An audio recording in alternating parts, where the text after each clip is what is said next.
she had something to do with that. So I shut it down. So I still got a panty. She could buy them for me if she want.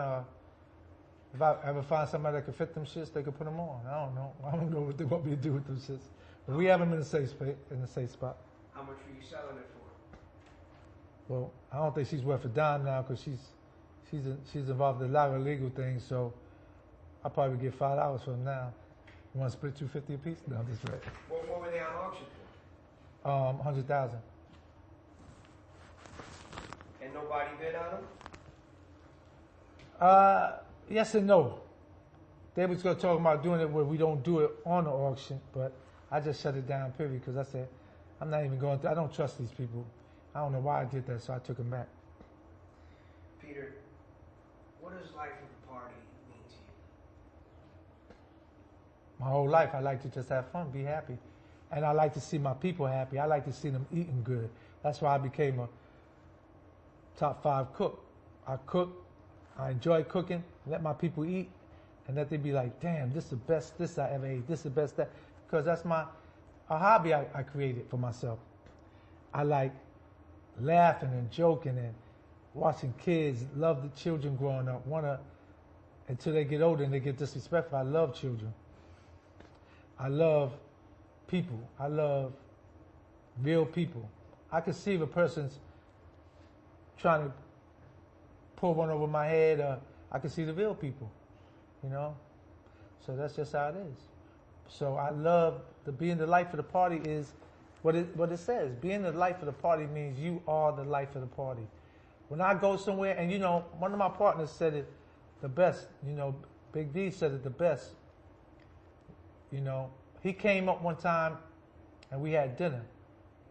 And my friend Taishi was there, who I love so much. She's genuine. I had them come up, and we all was eating in City Island. And he told me, man, he called me, said, yo, you know what? That shit brought back a lot of memories, man. He said, I didn't realize how much I missed you until that dinner. Because it brought back all the time. Man, me and this man used to go out to dinner every night. After the parties, we take everybody to breakfast, even though most of the people he knew, I didn't know most of them, but he's sticking me with the bill with him.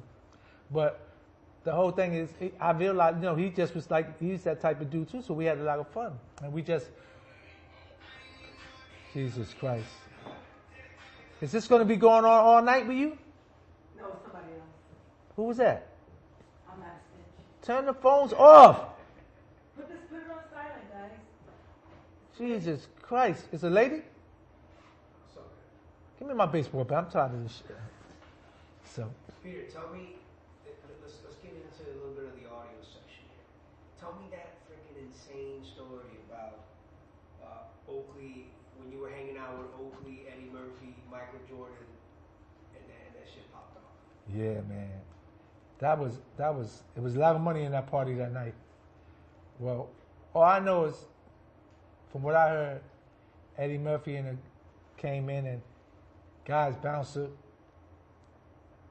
Girl was trying to talk to Eddie Murphy was trying to talk to the girl, and the guy bouncer got involved, trying to stop a regular dude that was, you know, he didn't know that was a gangster, you know, and shit got out of hand and shots went off. But we was at the pool table, me, Oakley, Michael Jordan, and I think the members of God was there. All I know was, I was drinking a little bit. I was drinking champagne. But all I know is, when the shots went off, I saw Michael Jordan jump over the table. And when he jumped over the table, I'm on my knee looking up, because I've been down on my knee, because I didn't want the bullets to fly towards us. So I always drop on one knee and pull my gun out my bag. But he jumped in the air and stayed in the air. So I'm looking in the air, and he's still floating in the air, flying over the table.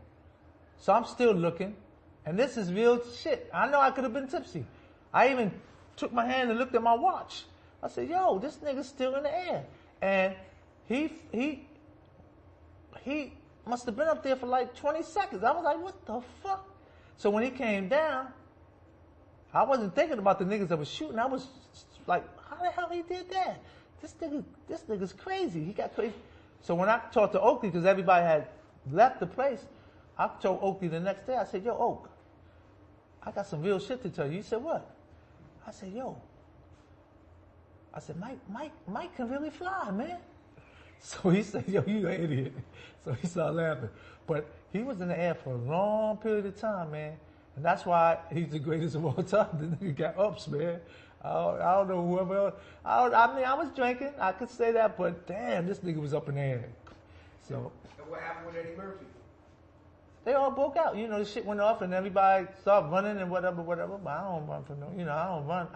I go back into a corner so I can see everything. The only time I try to run, when they were shooting one time, I got trampled. So I never do that no more. I try to, the Red Pavot, this guy pulled a Uzi out and he started shooting in the Red Pavot. So everybody started running and I try to, chill. Them niggas stomped me out. So I had to fight myself up to get off the ground because they was running on me like wild cattle, and then there was a girl in front of me on the floor and it was either me or her, so you know what happened. I don't know who the girl was, but I stepped all over her. But that was crazy. But, bouncers jumping over the bars and, it was a crazy situation. That's why I try to make sure no incidents ever happen at my parties. Tell me the story about Heavy D and Christopher Williams. Oh, yeah. We was in Heavy D's party. And I don't know what he thought he was, but he came and he stepped on my foot. Who? Christopher Williams. So he walked past, he stepped on my foot. So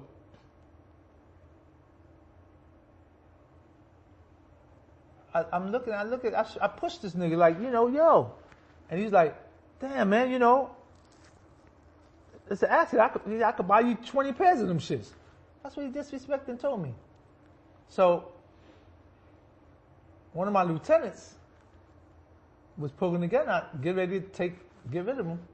And Heavy D seen what was going on. Heavy D ran over me. Yo, shoot. Yo, that's my man. Boom, boom, boom. Please give him a break. I said, yo, you better let him know who I am.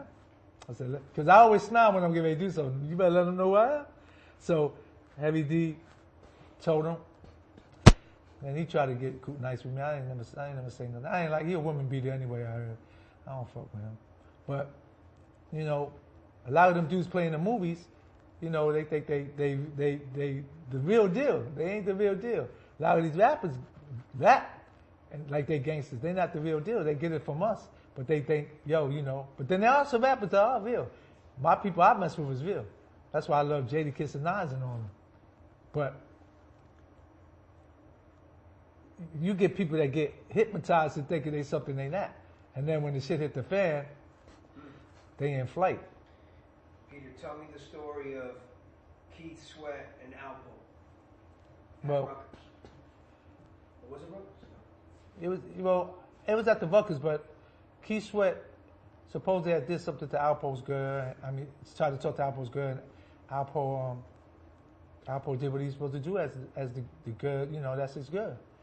So I don't fault that, but I went to him and told him don't hit Keith no more because of the fact that he's on the label. He's on Vince Entertainment label, and that's my man. So I had to go and holler at him about that. But Alpo was, he said, I didn't know that was your people, so he left it alone.